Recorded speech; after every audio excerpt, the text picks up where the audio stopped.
Ano na kaya kalagayan ni Libby ngayon? Grabe siya magmakaawa kay Xavier kagabi. Ang kinakatakot ko lang, kung anong gawin ni Libby sa sarili niya.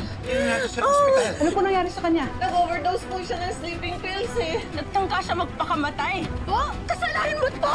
Wala sa mga puso ni Libby, kaya siya nagkaganyan dahil sa'yo eh! Ligtas na siya sa ngayon. Thank God. Hindi ko sinasadya. I just wanted to go to sleep last night. Kasi ayoko na ma-feel yung pain. Kasi mas pinili niya si Princess kaysa sa akin eh. Kilala ko si Libby. Hindi siya titigil hanggat hindi niya nakukuha ang gusto niya. Hindi naman natin pwedeng pilitin si Xavier. Bibigay ko dapat to kay Princess kanina. Kaso ayun nga, bigla namin nabalitaan yung nangyari kay Libby. Sana nga, hindi maka-apekto sa relasyon niyo yung nangyari kay Libby. Ano nga po ba natin siya matutulungan? Ikaw ang anak. Ikaw lang ang makakatulong sa kanya. Iwan mo na si Xavier.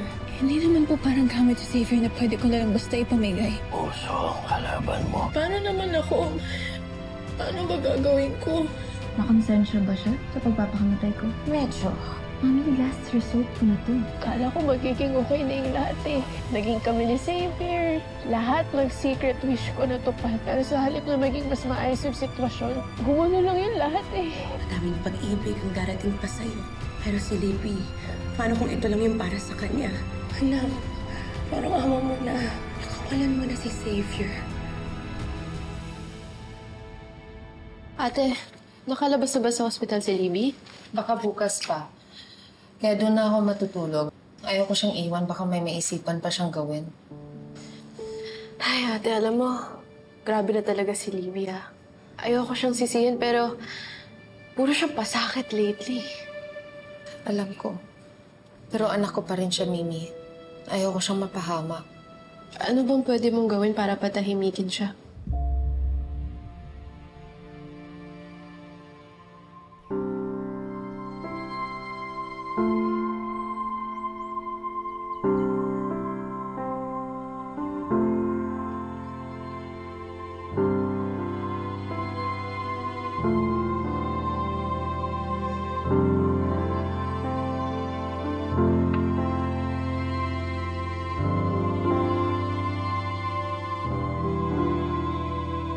Xavier! Princess!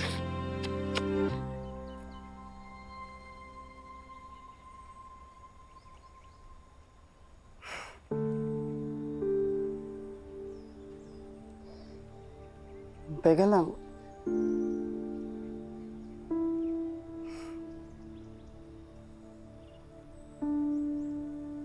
Sobra mo naman yata ako na-miss.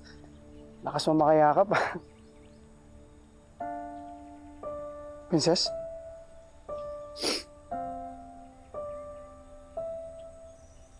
Princess, bakit?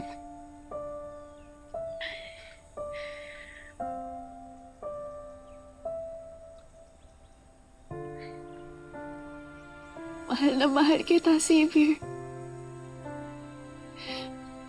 Mamimiss ko yung mga pinagsamahan nating dalawa.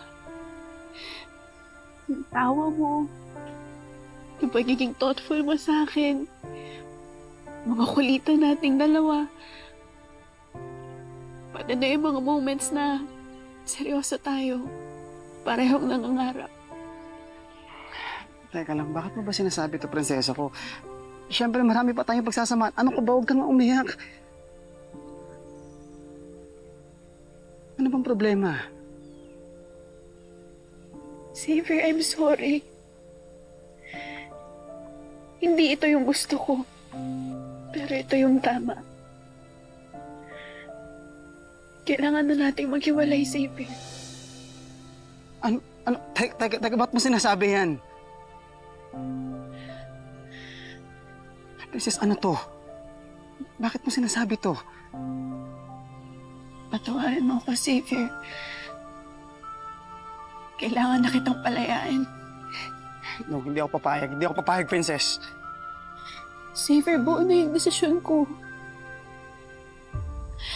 Xavier, nung una pa lang kitang nakita, gustuhan na kita. Niligtas mo yung buhay ko. At paulit-ulit mo kong niligtas, Xavier. Andyan ka nung mga pinakamalulungkot kong sandali. At nung araw na naging tayo, Yun ang pinakamasayang araw ng buhay ko, Xavier. Pero kahit ipaglaban natin yung isa't isa, Xavier, yung pagmamahalan natin, Xavier, may ibang tao na nasasaktan.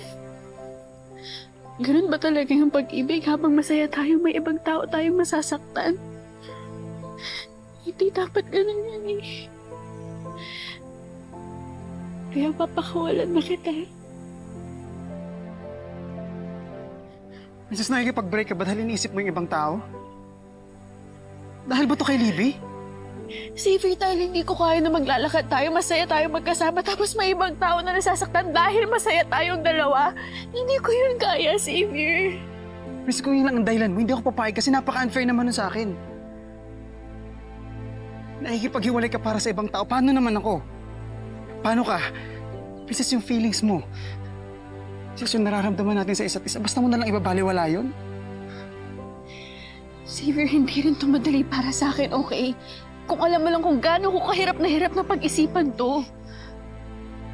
Kaya mong gawin para sa ibang tao pero hindi mo kayang gawin para sa akin. Ano ba ibig sabihin nito? Wala ka nang pakialam sa kung anong meron tayo? Princess, sa ginagawa mo, sarili mo lang yung iniisip mo. Mas okay lang talaga sa'yo na masaktan ako kaysa mahirapan si Libby, ganun ba? Princess, mahal mo pa ba ako?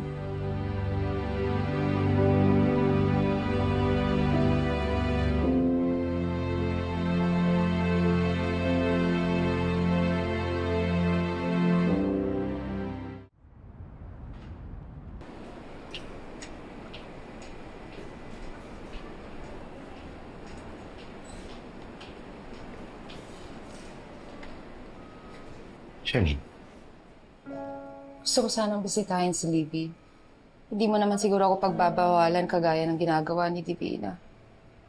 Charlene. At the end of the day, you're still Libby's mother.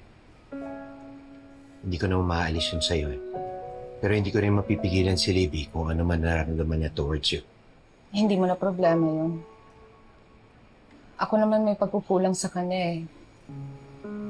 Masyado ko na siya napabayaan sa kakaintindi ko sa ibang bagay. Minsan, sinisisi ko yung sarili ko kung bakit ito nangyayari sa kanya lahat.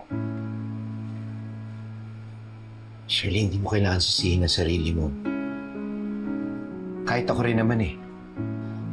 Alam ko may pagkukulang ako sa anak natin. Mabuti nga siguro maghiwalay na tayo. Para makapag-focus tayo sa ibang bagay na mas importante. Kagaya ng anak natin. Raymond, gusto ko maayos yung relationship namin ni Rindy. Dahil kung hindi ko nagawang ayusin yun sa atin, hindi ako papayag na pati sa amin ni Rindy masisira pa. Pwede ko na ba siyang puntahan?